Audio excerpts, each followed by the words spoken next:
በዓለ ሆሳዕና ከሌሎቹ ልዩ የሚያደርገው በጣም ብዙ ስርዓቶች የሚከናወኑበት ነው። ቅዳሴ ሲገባ ለምሳሌ በፊት የሚደረገው ከቤተልሔም ቀጥታ መሶበ ወርቅን እንደያዙ ማዕጠንተ ወርቁን ይዘው ቃጭል ይዘው ጥላ ይዘው ቀጥታ በምስራቅ በኩል ነው የሚገቡት። ሲገቡም ሃሌሉያ እመቦ ብእሲ እየተባለ እንደየቀናቱ ሰኞ፣ ማክሰኞ፣ ሮብ፣ ሐሙስ፣ ዓርብ፣ ቅዳሜ ሲሆን ይለያያል። እሁድም ሲሆን እንደዚያው ያ እየተባለ ይገባል። በሆሳዕና ጊዜ ግን የሚገቡት በምስራቅ አይደለም፣ በምዕራብ በኩል ነው የሚገቡት። አህያነት የባርነት ምልክት ነበር። ያንን አስቀረብ። አህያነት ሁሉን የመሸከም በጣም ደግሞ አሳዛኙ አህያ የተጫነችውን አትበላም ይላሉ። ምስጋናም የላትም እና የተጫነችውን አትበላም አህያ። እኛ ደግሞ ተጭነን የኖርናቸው ብዙ ነገሮች አሉ። የተሰጠን ተስፋ አለ፣ ግን እንዳንበላው ነው የተደረግነው። ለምሳሌ እስራኤላውያን ትንቢት አላቸው፣ ተስፋ አላቸው፣ ሱባኤ ያላቸው፣ ግን ያን አልበሉትም።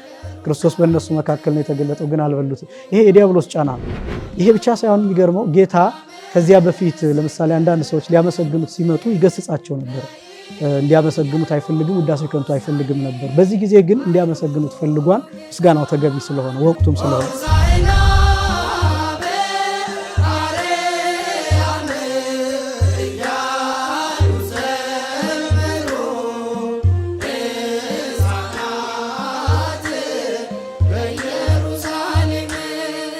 በስመ አብ ወወልድ ወመንፈስ ቅዱስ አሐዱ አምላክ አሜን። የተወደዳችሁና የተከበራችሁ እግዚአብሔር ቤተሰቦች፣ የማምላክ የወላዲተ አምላክ የድንግል ማርያም የመስቀል ስር ያደራ ልጆች፣ የጻድቃን የሰማዕታት የቅዱሳን መላእክት ወዳጆች በእግዚአብሔር ስም ሰላም እላችኋለሁ። እንደምን ሰነበታችሁ? አሜን። ቅድመ ዓለም የነበረ ማዕከለ ዘመን ያለ ዓለምን አሳልፎ የሚኖር በባህሪው ሞት በመንግስቱ ሽረት የሌለበት በአንድነቱ ምንታዊ ሁለትነት በሶስትነቱ ርባኤ አራትነት ሳይጨመርበት ሳይቀላቀልበት ብቻውን በአንድነት በሶስትነት ሲሰለስ ሲቀደስ የሚኖር አምላካችን እግዚአብሔር ስለማይነገር ስጦታው ሁሉ ስሙ ከዘላለም እስከ ዘላለም የተመሰገነ ይሁን። የተከበራችሁ የእግዚአብሔር ቤተሰቦች፣ የዘደብረ ሰላም አዳማ ሚዲያ ተከታታዮች እንኳን ለዐቢይ ጾም 8ኛ ሰንበት በዓለ ሆሳዕና አደረሰን አደረሳችሁ። ዛሬ አንድ ታላቅ እንግዳ ይዤ ወደ እናንተ ቀርብ ያለው እንግዳዬ የኔታ መጋቢ ሐዲስ ኢንጂነር ነቃ ጥበብ ከፍ ያለው ይባላሉ። በአዲስ አበባ ሀገረ ስብከት የቦሌ ገርጂ ቅዱስ ጊዮርጊስ ቤተክርስቲያን አገልጋይ ናቸው። መምህራችንን በተለያዩ የሚዲያ አውታሮች ታውቋቸዋላችሁ። ለብዙዎቻችሁ አዲስ አይደሉም።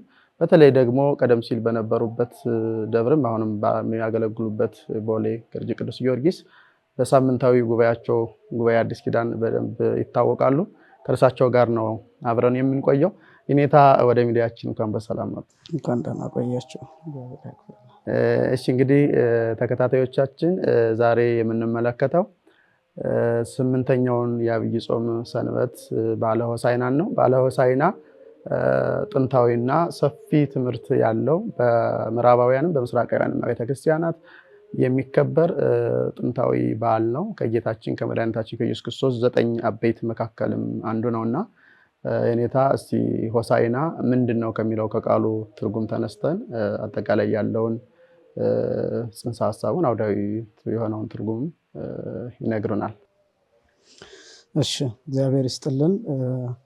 በቅድሚያ ለመላው ሕዝበ ክርስቲያን ኦርቶዶክሳውያን በሙሉ እንኳን ለበዓለ ሆሳዕና ደረሳችሁ ለማለት እወዳለሁ። በዓሉ የተባረከ በዓል እንዲሆንልን የአምላካችን ቅዱስ ፈቃድ ይሆንልን። እንግዲህ የኔታ እንዳነሱት ሆሳዕና በጣም ሰፊ በዓል ነው። በዚህ ሰዓት ዘርዝረን የምንጨርሰው አይደለም። እንደው ለማስታወስ ያህል ጥቂት ነገሮችን ለማስቀመጥ ያህል ሆሳዕና ከሚለው ከቃሉ ብንነሳ ሆሳዕና የዕብራይስጥ ቃል ነው። ሆሻዕናህ ይሉታን እና አድን አሁን አድን የሚል ትርጉም ያለው ነውና የመዳንን ትርጉም የሕይወትን ትርጉም የያዘ ነው። በወንጌላት በአራት ወንጌላት በስፋት ተመዝግቦ እናገኛለን። በተለይም ደግሞ በማቴዎስ ወንጌል ምዕራፍ 21 ከቁጥር 1 ጀምሮ እስከ ቁጥር 22 ድረስ ያለው አጠቃላይ የሆሳዕናን ሐሳብ የያዘ ነው። እንደ ጥንቱ ስናነሳ ሆሳዕና መጋቢት 22 ቀን በዕለተ ሰንበት እሁድ ቀን የተከበረ በዓል ነው። መጋቢት 22 ቀን ያ ማለት ጥንተ ዕለተ ሆሳዕና ልክ አሁን የጥንተ ስቅለት ጥንተ ትንሣኤ እያልን መጋቢት 27 ጥንተ ስቅለት፣ መጋቢት 29 ጥንተ ትንሣኤ እያልን እንደምንናገረው ልክ እንደዚያ የሆሳዕናም ጥንቱ መጋቢት 22 ቀን ነው እና ይሄ በዓል በእርግጥ በቤተክርስቲያናችን ስርዓት የሚጀምረው ከረቡዕ ጀምሮ ነው። ከረቡዕ ጀምሮ ነው የሚጀምረው። ያ ማለት ሆሳዕና እሁድ ከመከበሩ አስቀድሞ ከረቡዕ ጀምሮ ቅዳሴ ጎርጎርዮስ ይቀደሳል። ይሄ ቅዳሴ ጎርጎርዮስ ላይ ደግሞ የሆሳዕና በአርያም የሚል ልዩ የሆነ ጣዕመ ዜማ ያለበት በግዕዝም ከዛ ደግሞ እሁድ በእዝል ይቀደሳል እና ሆሳዕና የሚለው ቃል የሚነሳው ከረቡዕ ጀምሮ እስከ እሁድ ድረስ ያለው ነው። እንግዲህ ይሄ ማለት ረቡዕ 1፣ ሐሙስ 2፣ ዓርብ 3፣ ቅዳሜ 4፣ እሁድ 5 እነዚህ 5 ቀናት በሙሉ ሆሳዕና የሚከበርበት ነው። እንደሚታወቀው ያው ከሆሳዕና ቀደም ብሎ ያለው ሳምንት ኒቆዲሞስ ይባላል። ነገር ግን ይሄ ኒቆዲሞስ የሚለው ስያሜ እንዳለ ሆኖ በዚያ ላይ ግን ከረቡዕ ጀምሮ ሆሳዕና ተደርቦ ይከበራል ማለት ነው። ለምንድን ነው ከረቡዕ ጀምሮ ሆሳዕና የሚከበርበት ምክንያት? አባቶቻችን እንደሚያስተምሩት አብርሃም ወደ መልከጼዴቅ ሄደው ረቡዕ ነው። ኦሪት ዘፍጥረት ምዕራፍ 14 ላይ እንደተገለጠው 5ቱ ኮሎዶ ገሞርን ድል ከነሳ በኋላ ወደ መልከጼዴቅ ተልኮ በሄደ ጊዜ ሁር በህየት ርኤይ ምሳሌሃ ወበህየት ረክቦ ለመልከጼዴቅ ዮርዳኖስን ተሻግረህ ሂድና መልከጼዴቅን በዚያ ታገኘዋለህ ምሳሌዋንም ታያለህ ተብሎ በተነገረው መሰረት አብርሃም ወደ መልከጼዴቅ ረቡዕ ነው የሄደው እና ዓርብ ቀን መልከጼዴቅና አብርሃም አንድ ላይ ሆነው በራእይ ሆሳዕና ተገልጦላቸው አመስግነዋል። ይህንን ቅዱስ ያሬድ አብርሃም ነሳ አይጾቀ በቀል ተሰብሐ ወዘመረ በዕለተ ሰንበት ይላልና የዘንባባ ዝንጣፊ አንስቶ አብርሃም ልክ እንደ ዕለተ ሰንበት አድርጎ ዓርብን እንደ ሰንበት ቀን አድርጎ አክብረዋል ከመልከጼዴቅ ጋራ እና መነሻው ያ ነው። ከረቡዕ የሚጀምርበት ምክንያት ያ ነው። ከዛ ዓርብ ደግሞ ተጽዕኖ ተብሎ ጌታ በአህያ በውርንጭላ ተጭኖ የተገለጠበትን በዓል የምናከብርበት ምክንያት ያ ነው። ዓርብም እንዲሁ ተጽዕኖ ተብሎ ከሆሳዕና በዓል ተከፍሎ ይከበራል። ከዛ ደግሞ እሁድ ደግሞ ዋናው በዓል ይከበራል ማለት ነው። በዓለ ሆሳዕና ከሌሎቹ ልዩ የሚያደርገው በጣም ብዙ ስርዓቶች የሚከናወኑበት ነው። ለምሳሌ ሌሊት ማህሌቱ ከተቆመ በኋላ መዝሙሩ ከተጸነጸለ በኋላ ከቅዳሴው አስቀድሞ ያው በእርግጥ አሁን ህዝበ ክርስቲያኑ እንዲያየው በማሰብ በአራቱ ማዕዘናት ወንጌል የሚነበበው ከቅዳሴው በኋላ ነው። ስርዓቱ ግን ከቅዳሴው በፊት ነው የሚያዘው። ነገር ግን ህዝቡ እንዲመለከተው አብዛኛው ህዝብ አርፍዶ ስለሚመጣ ህዝቡ እንዲመለከተው ተብሎ ስርዓቱ የሚደርሰው በተለይ ስርዓተ ምዕዋድ የሚባለው የዑደቱ ስርዓት እየተዞረ መቅደሱ እየተዞረ በአራቱ በሮች የሚነበበው የወንጌል ስርዓት የሚፈጸመው በአሁኑ ሰዓት ከቅዳሴው በኋላ ነው። ስርዓቱ ግን የሚያዘው ከቅዳሴው በፊት ነው። ለምንድን ነው ከቅዳሴው በፊት በአራቱ ማዕዘናት እየተዞረ ወንጌል የሚነበበው ቢባል፣ አንደኛ ጌታችን መድኃኒታችን ኢየሱስ ክርስቶስ 3 ዓመት ከ3 ወር ወንጌልን ዙሮ የማስተማሩ ምሳሌ ነው። ሁለተኛ በሐዋርያት በኩል በሊቃውንት በኩል ከዚያ በኋላ በተነሱ መምህራን በኩል አጠቃላይ በዓለም ዙሪያ ወንጌል የመሰበኩ ምሳሌ እሱን የሚያሳይ ነው። ይሄ ብቻ ደግሞ ሳይሆን በዓሉ ጌታችን በአህያ ተጭኖ መቅደሱን ዞሮታልና ያንን ምስጢርም ለማሳየት ጭምር ያ ስርዓት ይከናወናል። ይሄ ከቅዳሴው በፊት ያለው ይሄ ስርዓተ ምዕዋዱ ከተፈጸመ በኋላ የቅዳሴ አገባቡ ከሌሎቹ ቀናት የተለየ ነው። የሆሳዕና ቅዳሴ ሲገባ ለምሳሌ በፊት የሚደረገው ከቤተልሔም ቀጥታ መሶበ ወርቅን እንደያዙ ማዕጠንተ ወርቁን ይዘው ቃጭል ይዘው ጥላ ይዘው ቀጥታ በምስራቅ በኩል ነው የሚገቡት። ሲገቡም ሃሌሉያ እመቦ ብእሲ እየተባለ እንደየቀናቱ ሰኞ፣ ማክሰኞ፣ ሮብ፣ ሐሙስ፣ ዓርብ፣ ቅዳሜ ሲሆን ይለያያል። እሁድም ሲሆን እንደዚያው ያ እየተባለ ይገባል። በሆሳዕና ጊዜ ግን የሚገቡት በምስራቅ አይደለም፣ በምዕራብ በኩል ነው የሚገቡት። በምዕራብ በኩል ሲገቡም ቃጭል አይመታም፣ ድምፅ አይሰማም። ማዕጠንተ ወርቁን ይይዛሉ። ነገር ግን መሶበ ወርቁን ይዘው ድምፅ ሳያሰሙ በምዕራቡ በኩል ቀጥታ ይገባሉ። ህብስቱን የያዙት ከቤተልሔም መጥተው በምዕራብ በኩል በቤተ መቅደሱ ምዕራብ በር ፊት ለፊት ይቆማሉ፣ ዲያቆናቱ ማለት ነው። የቤተ መቅደሱ በር ሁሉም ይዘጋል። የቤተ መቅደሱ በር ሁሉም ይዘጋል። ካህኑ ከውስጥ በኩል ሰራዩ ቄስ ማለት ነው በተዘጋው በር ጀርባ ፊቱን ወደ ምዕራብ አዙሮ ይቆማል። ዲያቆናቱ ደግሞ ፊታቸውን ወደ ቤተ መቅደሱ አዙረው ይቆማሉ እና ዲያቆኑ በልዑል ቃል በዜማ በጡም ዜማ በእዝል ዜማ አርህው ሆሃተ መኳንንት ብሎ 3 ጊዜ ያዜማ። ትርጉሙ ምንድነው? አርህው ሆሃተ መኳንንት ማለት መኳንንት ደጆቻችሁን ክፈቱ ማለት ነው። ባለስልጣናትን ባለጸጎችን እነዚህን የሚያሳይ ነው። በተለያየ ስልጣን በመንፈሳዊም በስጋዊም ማዕረግ ያሉ ሰዎችን የሚያሳይ ነውና ካህኑ ውስጥ ይሆንና ዲያቆኑ አርኅዉ መኳንንት የሚለውን 3 ጊዜ ካዜመ በኋላ ካህኑ ከውስጥ ሆኖ መኑ ውእቱ ዝንቱ ንጉሠ ስብሐት ብሎ ይጠይቃል።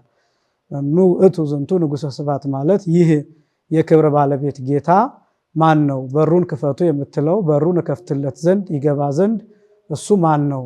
ስለማን ነው የምትለኝ? ስለማን ነው ክፈት የምትለኝ ብሎ ካህኑ በውስጥ አሁንም በልዑል ዜማ በእዝል ዜማ ይጠይቀዋል። አሁንም ዲያቆኑ መልሶ አርኅዉ መኳንንት አርኅዉ መኳንንት አርኅዉ መኳንንት ብሎ ይህንን በዜማ ይላል። አሁንም ካህኑ ውስጥ ሆኖ ይህንኑ ጥያቄ ተመሳሳይ ይጠይቃል። መኑ ውእቱ ዝንቱ ንጉሠ ስብሐት ይህ የክብር ባለቤት ጌታ ማን ነው? ንጉሥ ማን ነው ብሎ ይጠይቃል። ከዛ ዲያቆኑ በሶስተኛው እግዚአብሔር አምላከ ኃያላን ውእቱ ዝንቱ ብሎ ይመልሳል። ይህም ማለት ነው የኃያላን አምላክ የሆነ የክብር ባለቤት ጌታ ፈጣሪ እርሱ ነው ብሎ ዲያቆኑ ይናገራል። ያን ጊዜ ቄሱ ይብአ ንጉሠ ስብሐት ይብአ አምላከ ምሕረት እሱማ ከሆነ ይግባ፣ እሱማ የምህረት አምላክ ነው፣ እሱማ የምህረት ጌታ ነው፣ እሱማ የምህረት ንጉሥ ነው፣ እሱማ ከሆነ ይግባ እንጂ በር ለሱ ይከፈታል፣ ሊከፈትም ይገባል። ልብ ሁሉ ለሱ ሊከፈት ይገባል። አንደበት ሁሉ እሱን ለማመስገን ሊከፈት ይገባል። ሆሳዕና በአርያም ብሎ ማመስገን ይገባል። ድንጋዮች ሁሉ ያመሰግኑታል የሚለውን ምስጢር የያዘውን በዜማ ይናገራል። ያን ጊዜ በሩ ወለል ብሎ ይከፈታል። ያን ጊዜ ቃጭል እየመቱ አንቲ ውእቱ መሶበ ወርቅ እያሉ ወደ ውስጥ ይገባሉ ማለት ነው። እና ይሄ ምስጢር በሌላው ጊዜ አይደረግም፣ በሆሳዕና ጊዜ ብቻ ነው የሚደረገው። ለምንድን ነው ይሄ የሚደረገው ቢባል በጣም ብዙ ምስጢራትን ብዙ ምሳሌያትን የሚያሳይ ነው። በሩ መዘጋቱ፣ በምዕራብ በኩል መምጣት ምዕራብ ማኅደረ ዲያብሎስ ነው፣ ምስራቅ ደግሞ ማኅደረ እግዚአብሔር ነው ብሎ አባቶቻችን ይተረጉሙታል። ምዕራብ የፀሐይ መግቢያ ነው፣ ጨለማ የሚታይበት ነው። በዚህ ምክንያት የዲያብሎስ ማደሪያ ተብሎ ይገለጣል። ምስራቅ የፀሐይ መውጫ ነው፣ የብርሃን መታያ ነው። በዚህ ምክንያት የእግዚአብሔር ማደሪያ ተብሎ ይገለጣል።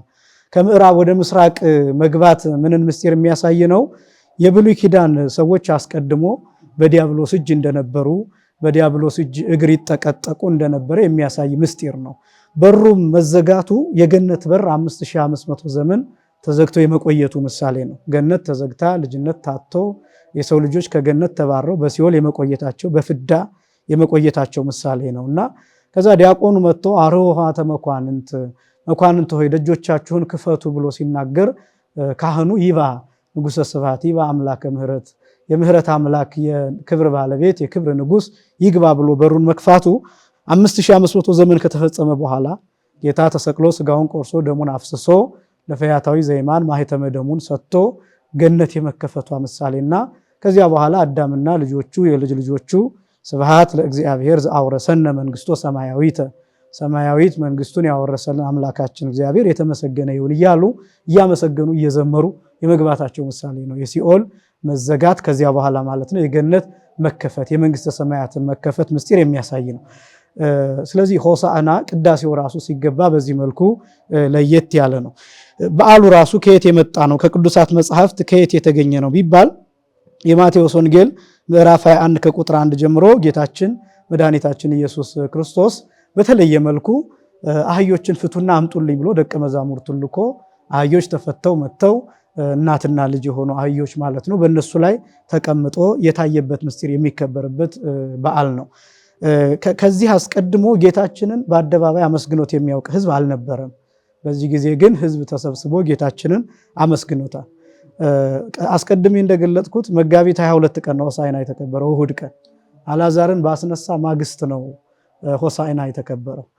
አልዓዛር የተቀበረው መጋቢት 18 ቀን ነው፣ ረቡዕ ቀን ነው የተቀበረው። አልዓዛር 4 ቀን ነው እንደሚታወቀው በመቃብር ውስጥ የቆየው። ረቡዕ 1፣ ሐሙስ 2፣ ዓርብ 3፣ ቅዳሜ 4 ይሆናል። መጋቢት 21 ቀን ነው አልዓዛርን ያስነሳው፣ ቅዳሜ ቀን ማለት ነው። አልዓዛር እንግዲህ አገሩ ቢታንያ ነው፣ የተቀበረውም በዚያ ነው፣ ያስነሳውም በዚያ ነው እና ጌታችን አልዓዛርን ከመቃብር ካስነሳ በኋላ መጋቢት 21 ቀን ይሄ በሁሉም ተሰምቷል። ምክንያቱም የ4 ቀን ሬሳ ነው፣ ሸቷል ተልቷል የተባለ እህቲቱ ራሱ ጌታ ይሸታሃል እያለችው ነው የነበረው። እሱ ብቻ ሳይሆን በመቃብሩ ዙሪያም ሆኖ ጌታ አልቅሷን እንባውን አፍስሶ፣ ይሄ ብቻ ሳይሆን የዮሐንስ ወንጌል ምዕራፍ 12 ቁጥር 20 ጀምሮ እንደተገለጠው በዚያ የነበሩ አንዳንድ የግሪክ ሰዎች ነበሩ ይላል እና ጌታ አልዓዛርን ሲያስነሳው ብዙ ሰው ተሰብስቦ ነበር። እንዲያውም ህዝቡ እስከሚሰበሰብ ድረስ እያለቀሰ እንደቆየ ይናገራል። ዮሐንስ ወንጌል ምዕራፍ 11 ከቁጥር 33 ጀምሮ ወሀከ ርእሶ ይላል፣ ራሱን አሳዘነ ይላል። ወአንብአ ካዕበ ይላል፣ እንደገና አለቀሰ ይላል። እና ህዝቡ በጣም ከመደነቃቸው የተነሳ ሲያለቅስ አይተውት ርእዩ መጠነ ያፈቅሮ አሉ ይላል።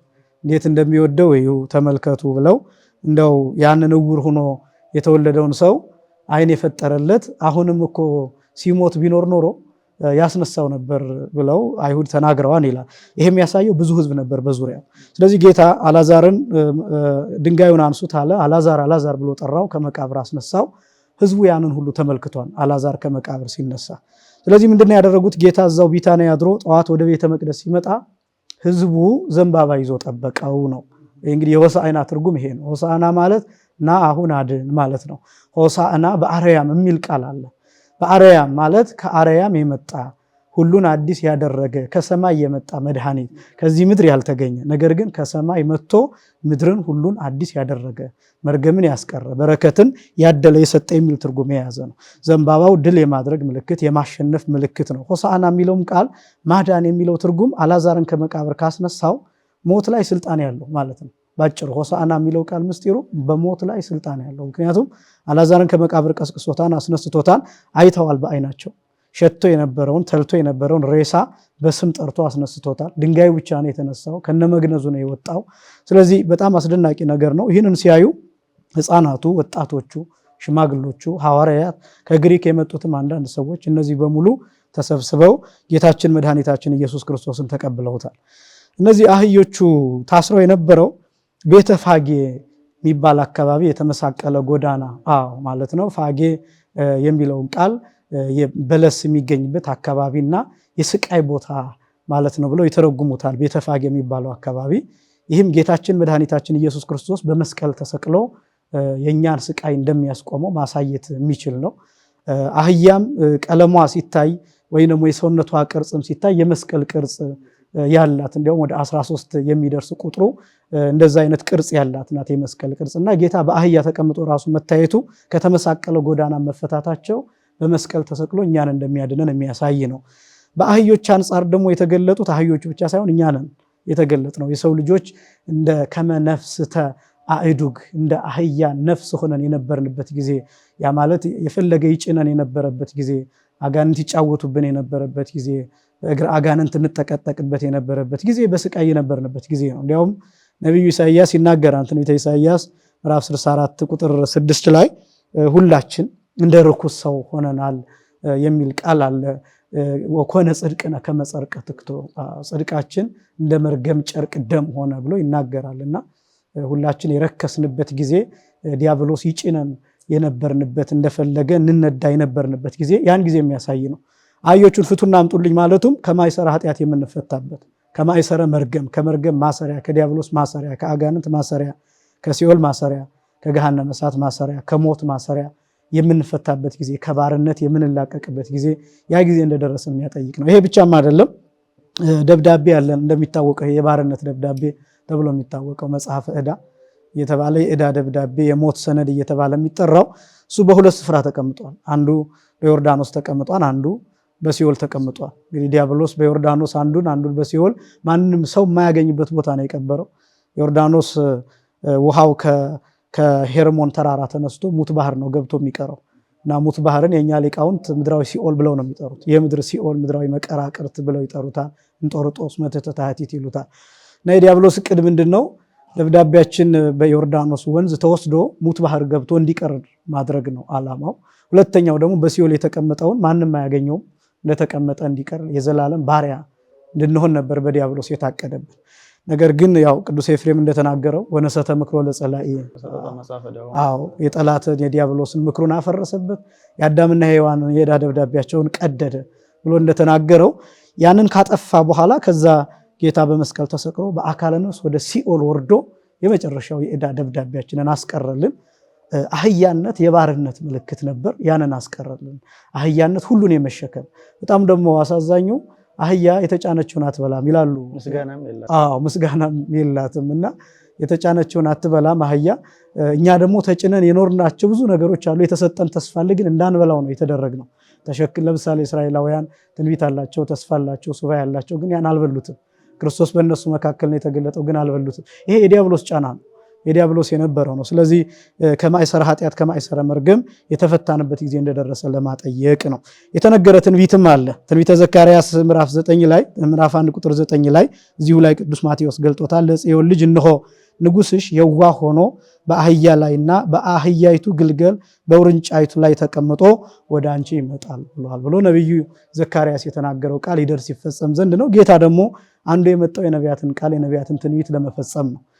ማቴዎስ ወንጌል ምዕራፍ 5 ቁጥር 17 ላይ ይመጻይኩ እስአሮሙ ለኦሪት ወነቢያት ዘእንበለ ዳይሙ ከመ እፈጽሞሙ ይላል።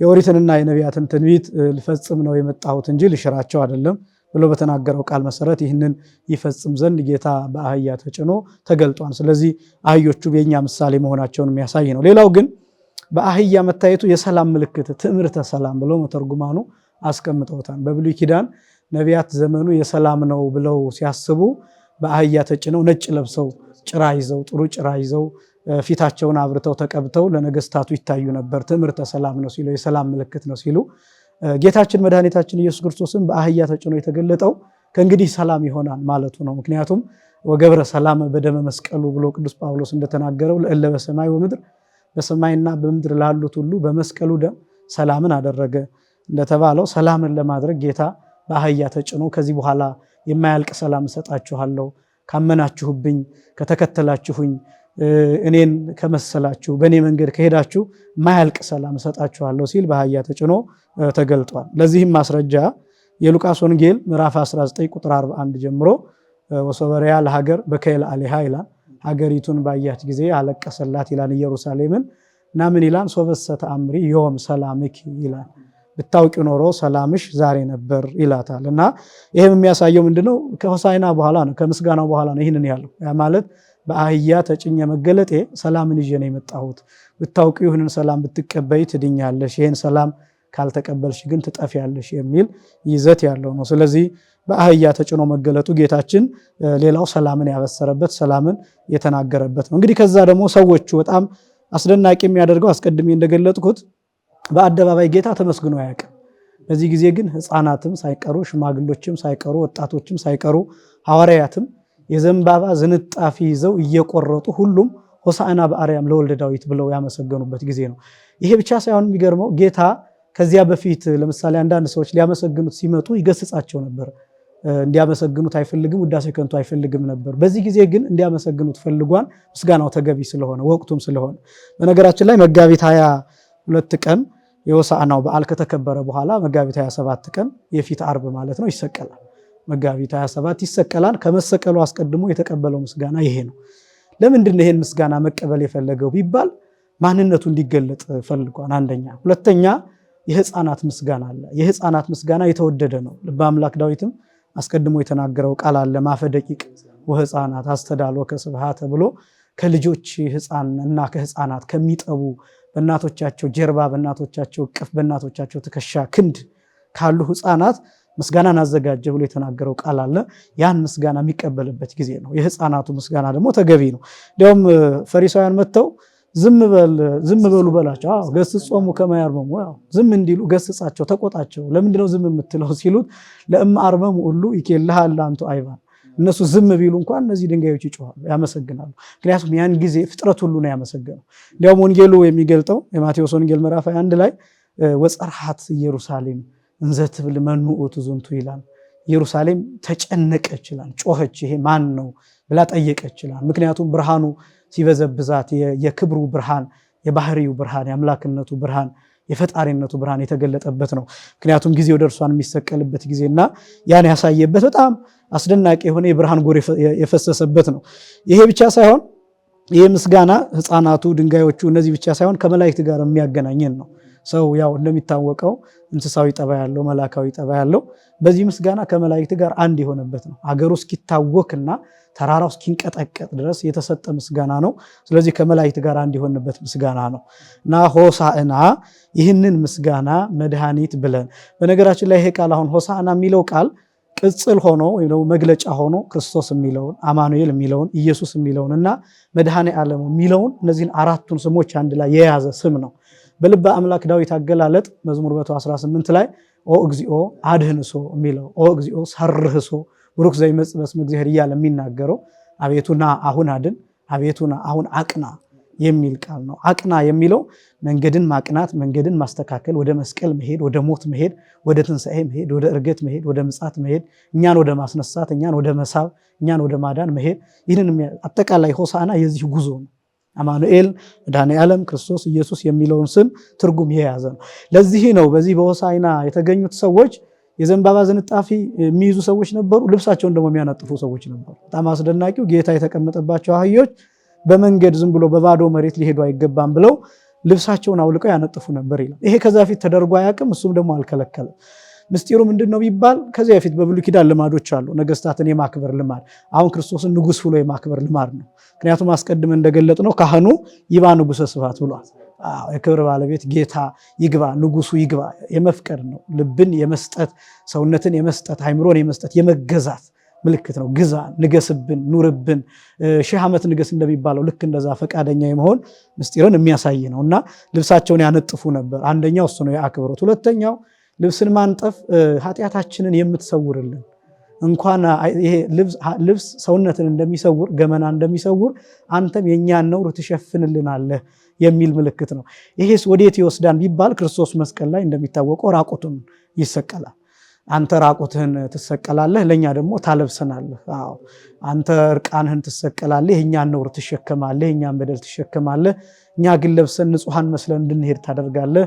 በኃጢአታችን መሬት ተከፍቶ እንዳይወጠን ኃጢአታችን ሌሎች እንዳይታይ አድርገህ በንስሐ አባት ሰውረህ በመምህረ ንስሐ ሰውረህ በቸርነትህ በምህረትህ ሰውረህ ታኖረናለህ የሚለውን ትርጉም የያዘ ነው። ሆሳዕና የሚለው ይህንን ትርጉም የሚያሳይ ነው። አድን የሚለው ቃል በኃጢአታችን እንደሚያድነን ከኃጢአታችን እንደሚያድነን የሚያሳይ ነው እና ብዙ ምስጢራትን የሚያሳይ ነው። ሐዋርያትም እጅግ በጣም የተገረሙበት ነው። ሆሳዕና ሌላው ከዚህኛው ከወንጌሉ ደግሞ ወጣ ብለን ሌላኛው የሃይማኖታዊውን ስርዓት ደግሞ ስንመለከት የሰሙነ ሕማማት መግቢያ ስለሆነ የሚደረጉ ስርዓት በጣም ብዙዎች አሉ። ተያይዘው የሚፈጸሙ ስርዓቶች አሉ። እንግዲህ የቅዳሴውን አገባብ ገለጥን እንዴት እንደሆነ ምሳሌነቱን አሳየን። ቅዳሴው ካለቀ በኋላ ስርዓተ ምዕዋዱ ካለቀ በኋላ ትምህርት ከተሰጠ በኋላ የጸሎተ ፍትሐት ስርዓት ይከናወናል። የሰሙነ ሕማማት ላይ ጸሎተ ፍትሐት አይደረግም። በጣም ብዙ የሚከለከሉ ነገሮች ስላሉ አስቀድሞ ሆሳዕና ላይ ይፈጸማሉ። ለነዚያ ቀናት ተብሎ ይፈጸማል። ጸሎተ ፍትሐት ይደረጋል። ከዛ በኋላ መስቀል ማሳለም ይቆማል ማለት ነው እና አጠቃላይ ለነፍሳተ ክርስቲያን ተብሎ ለነፍሳተ ክርስቶሳውያን ተብሎ ለነፍሳተ ምእመናን ተብሎ ለነፍሳተ ቀሳውስት ለነፍሳተ ጳጳሳት ተብሎ ጠቅላላ 12ቱ ማዕረጋት ተጠቃሎ ጸሎተ ፍትሐት የሚደረግበት ጊዜ ነው እና ሆሳዕና የሚለው ቃል ከዚህም ጋር ይገናኛል። ሆሳዕና ማለት ማዳን ማለት ነው፣ መድኃኒት ማለት ነው። ቤተክርስቲያን አስቀድማ ልጆቿን የምታድንበት ጊዜ ነው። በተለያየ ምክንያት ሰዎች በሰሙነ ሕማማት የሞት የሌላ ነገር ቢያጋጥማቸው አስቀድማ የምታከናውንበት ነው። ያ ብቻ ሳይሆን ለምሳሌ መሀል ላይ እስከ ረቡዕ እስከ ሐሙስ የክርስትና ቀናቸው የሆኑ ሕፃናት ቢኖሩ አስቀድሞ በሆሳዕና ክርስትና እንዲነሱ ጭምር ይደረጋል። ሆሳዕና የሚለው ይህንን ትርጉም የያዘ ነው። አስቀድሞ ማዳን ማለት ነው። አስቀድሞ ማቅናት፣ አስቀድሞ መንገድን መጥረግ ማሳየት የሚለውን ትርጉም የያዘ ነው። እንግዲህ ከዛ ጋር ተያይዞ ድል የማድረግ ምልክት ስለሆነ በጊዜውም ጌታችንን ሲያመሰግኑ ዘንባባ ይዘው ስለሆነ ያመሰገኑት በሆሳዕና ዕለት ዘንባባ ተባርኮ ይታደላል። ለክርስቲያኖች በሙሉ ይሰጣል። አንገታችን ላይ እናስረዋለን፣ ግንባራችን ላይ እናስረዋለን፣ ሰፍተን እንደ ቀለበት አድርገን ጣታችን ላይ እናስረዋለን፣ እጃችን ላይ እናስረዋለን። አጠቃላይ መንፈሳዊ ጌጥ አድርገን እናሳይበታለን። ምስጢሩ ግን ጌታችን መድኃኒታችን ኢየሱስ ክርስቶስ ከሰማይ ሰማያት ወርዶ ከድንግል ማርያም ተወልዶ ከሞት እንዳዳነንና ከሞት እንዳመለጥን ይህን መድኃኒት የምንሰብክበት ኢየሱስ የሚለው ክርስቶስ የሚለው አማኑኤል መድኃኔ ዓለም የሚለው የሚሰበክበት እጅግ የተከበረ እጅግ በጣም ታላቅ በዓል ያለበት ነው። ከበዓሉ በረከትና ረድኤት እንዲያሳትፈን የአምላካችን ቅዱስ ፈቃድ ይሁንልን። ለዓመቱ በዓለም እግዚአብሔር በሰላም ያደርሰን። አሜን። ኔታ ከልብ እናመሰግናለን። በጣም በእውነቱ የሚገርም ምስጢር ነው ያካፈሉን። በተለይ በዓለ ሆሳዕናን ከብሉይ ኪዳኑ ታሪክ ጋር አያይዘው አቀናጅተው ቃላዊ ትርጉሙን የሆሳዕና ምስጢራዊ ትርጉሙንም በጥቅሉ በባዕላዊ ሆሳዕና የሚፈጸሙ የቤተክርስቲያናችን ስርዓቶችም ሳይቀር ጠቅለል አድርገው በእውነት ደስ በሚል ሁኔታ ነው ያሰሙን። በድጋሚ ቃሎት ያሰማልን። ከልብ እናመሰግናለን። የተከበራችሁና የተወደዳችሁ እግዚአብሔር ቤተሰቦች፣ በተለይም ደግሞ የዘደብረ ሰላም ሚዲያ ተከታታዮቻችን እንግዲህ በእውነት መምህራችን ዕለቱን አስመልክቶ በዓለ ሆሳዕናን በሰፊው ነው ያሳዩን። በእርግጥ መምህር ቅድም ሲጀምሩም እንደተናገሩት ሰፊ ይዘት ሰፊ ምስጢር ያለው ነው። ግን ለዚህ ሰዓት በሚመጥን ሁኔታ ነው መምህራችን ያቀረቡልና ከልብ እናመሰግናለን። እንደተባለው አምላካችን እግዚአብሔር በዓሉን የሰላም ያድርግልን። ይቆየን።